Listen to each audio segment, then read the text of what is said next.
Bonjour à tous. Dans cette première conférence, je vais vous présenter le projet d'animation formation, donc le dossier professionnel relatif au troisième bloc, animé et formé dans les domaines de la vie quotidienne. Donc c'est le dossier que vous allez devoir présenter à l'oral lors de l'examen du BTS. Donc c'est un projet à construire durant vos périodes de stage, en général durant la deuxième période de stage. Et donc, il est essentiel dans un premier temps de lire les attendus dans le référentiel. Donc, dans le référentiel du BTS-ESF, vous avez plusieurs parties. Il y a notamment le référentiel de compétences. Donc, regardez bien dans le bloc 3 toutes les compétences qu'il va falloir mobiliser et sur lesquelles vous pouvez être interrogé à l'oral lorsque vous présenterez votre dossier. Et puis, bien entendu, je vous invite à lire aussi la partie modalité d'épreuve. Toutes les épreuves du BTS-ESF sont présentées dans ce référentiel. Donc là, je vais vous présenter dans le détail ce qui est attendu pour ce projet d'animation formation. Alors, vous êtes évalué sur 3 choses principalement. D'abord sur votre aptitude à mobiliser des connaissances sur un domaine en particulier que vous allez présenter. Donc, si vous présentez un projet d'animation formation suite à un stage en EHPAD, vous avez mené un projet auprès de personnes âgées atteintes de la maladie d'Alzheimer, par exemple. Évidemment, vous allez être interrogé sur votre méthodologie de projet, sur comment vous avez procédé pour mettre en place votre animation, mais vous aurez aussi, bien entendu, des questions sur les politiques sociales en lien avec ce public. Donc, il faut arriver à l'examen avec de solides connaissances globales sur le sujet et pas uniquement sur le projet que vous présentez. Vous êtes bien entendu aussi évalué sur votre capacité à concevoir et à mener une démarche de projet, démarche qui correspond évidemment à la démarche attendue en BTS-ESF et notamment la méthodologie d'investigation. Donc le point de départ du projet, ça va être l'analyse du besoin. Donc vous n'arrivez pas en structure en disant tiens, je vais présenter ce type de projet. Non, vous devez d'abord échanger avec vos publics, utiliser des outils d'investigation comme par exemple une enquête de besoins pour recenser les besoins de vos publics. Et selon les besoins de vos publics, vous allez co-construire avec vos publics un projet. Donc on est dans une logique d'analyse de besoins et de co-construction de démarches. Donc le projet ne tombe pas comme ça, comme un cheveu sur la soupe. Il émane d'une vraie réflexion et d'une véritable analyse des besoins. Ensuite, vous êtes évalué aussi, bien sûr, sur votre capacité à utiliser des connaissances théoriques, donc notamment sur des politiques sociales, par exemple, sur des méthodologies, et bien sûr, à les retranscrire dans votre projet, montrer que vous avez mis en pratique des connaissances professionnelles. Alors, le contenu de l'épreuve, donc l'épreuve en elle-même, c'est une soutenance à l'oral qui repose sur un dossier que vous allez rédiger, qui correspond à une note de synthèse de 10 pages.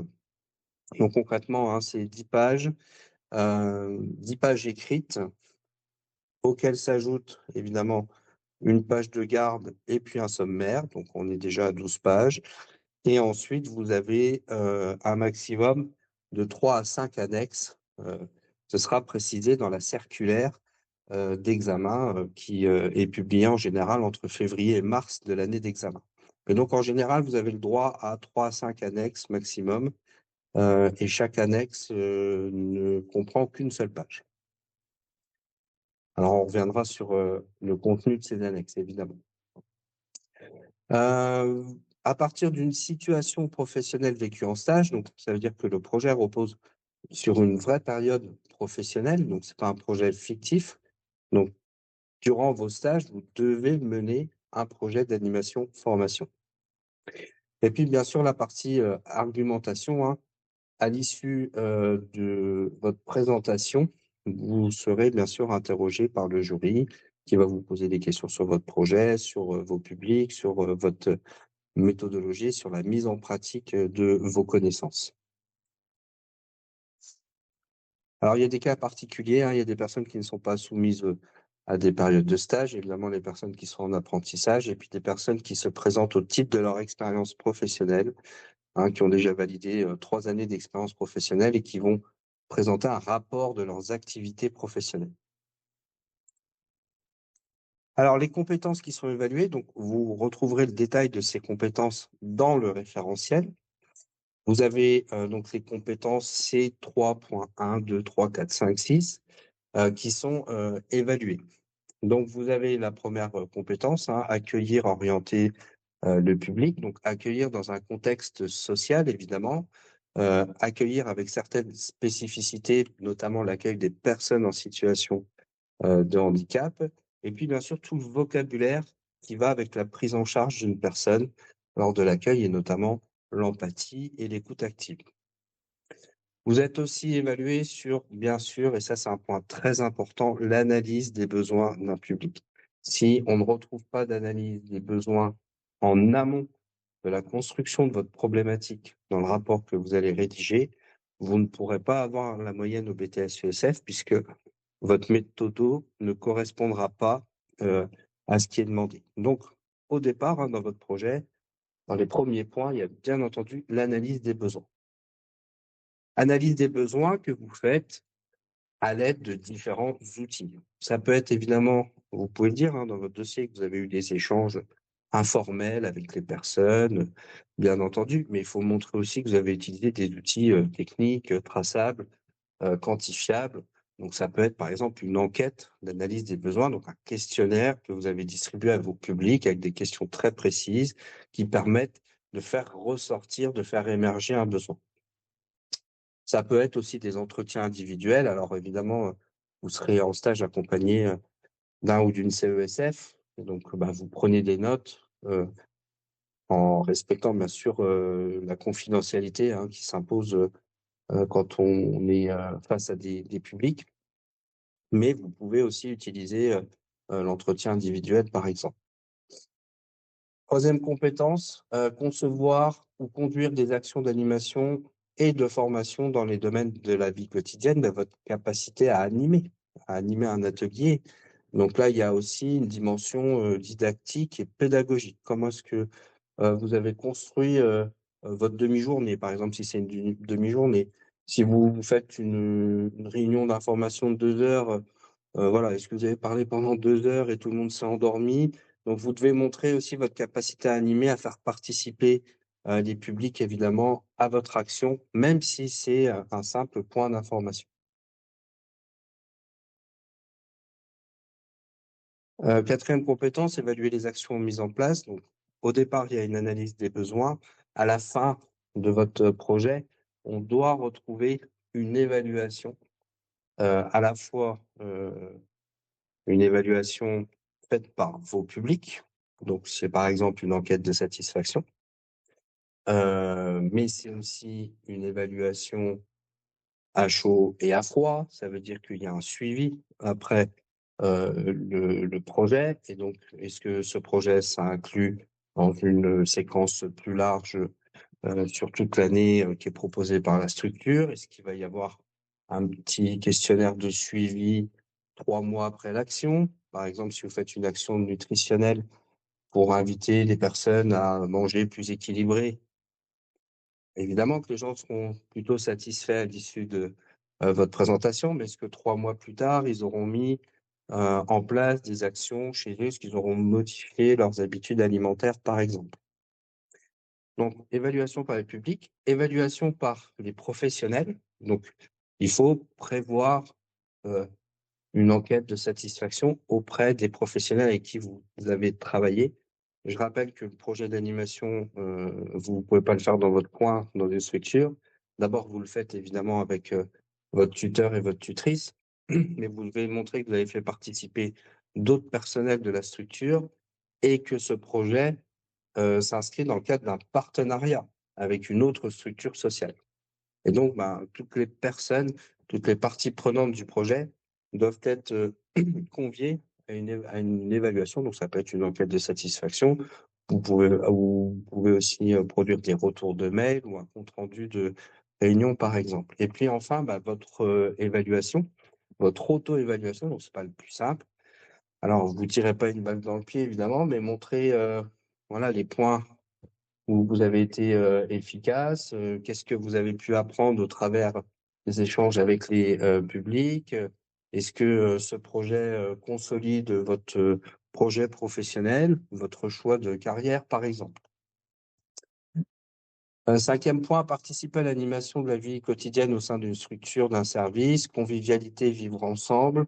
Quand on mène une action auprès, du public dans un cadre social, il faut installer évidemment, de la convivialité.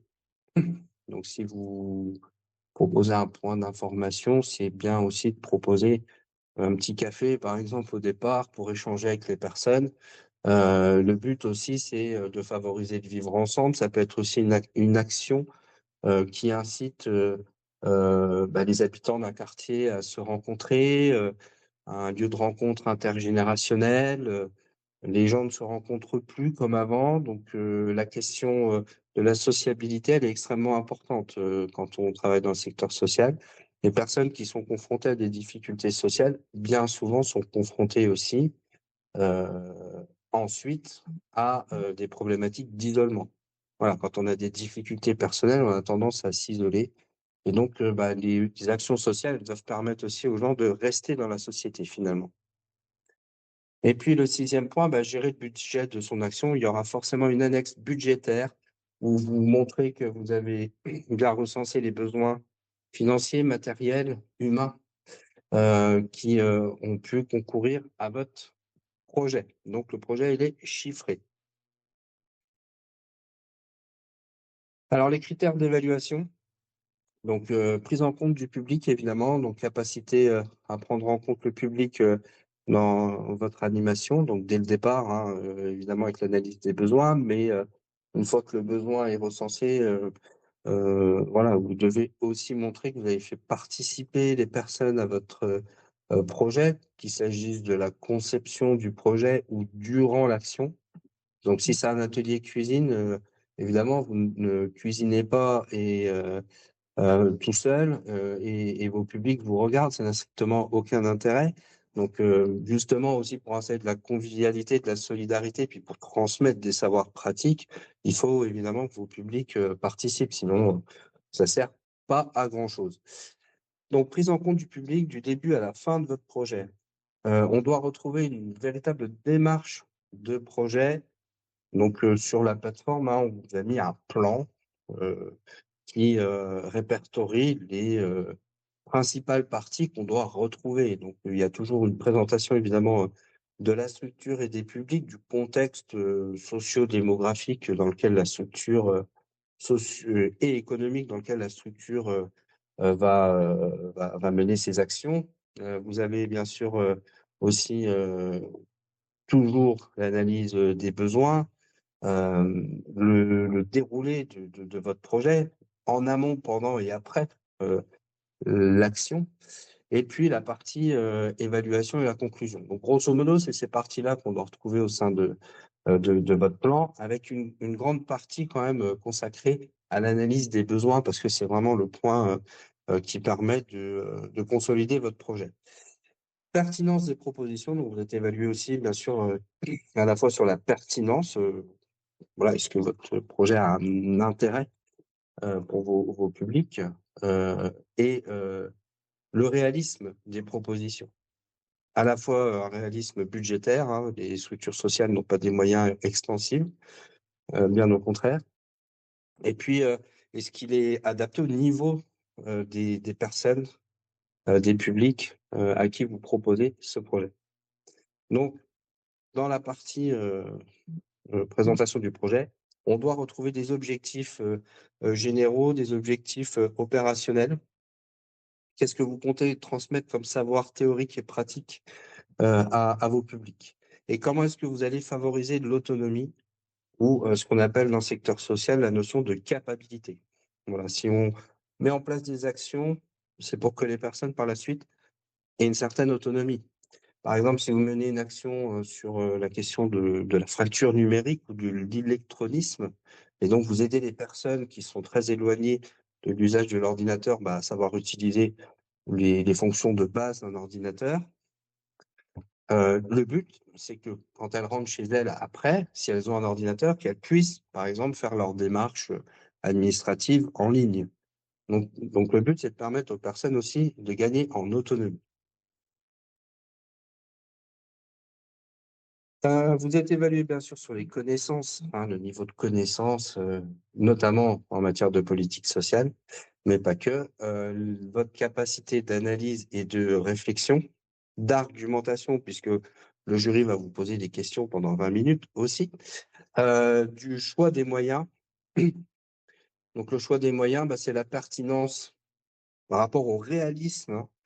Est-ce que ce projet peut véritablement être mis en place dans la structure? Est-ce que la structure a les moyens? Est-ce que si vous faites un atelier numérique, vous utilisez de bons moyens qui permettent véritablement de mettre au niveau les publics? Donc tout ça, c'est évalué. Et puis bien sûr, il y a une dimension communication. Le dossier, il est rédigé, donc vous êtes évalué à l'écrit, mais aussi votre qualité d'expression à l'oral. Voilà, si vous prétendez plus tard mener des ateliers auprès de personnes, il faut savoir embarquer les gens quand on parle. Donc, est-ce que vous avez cette capacité, bien sûr, à, à amener votre auditoire où vous voulez, à les captiver, à présenter de manière pédagogique? Donc, voilà, la communication, c'est un point important. Et puis la communication visuelle aussi, hein. Vous avez, par exemple, en annexe, vous pouvez très bien aussi montrer une affiche, hein, de l'atelier que vous présentez. Donc tous ces points de communication-là sont évalués.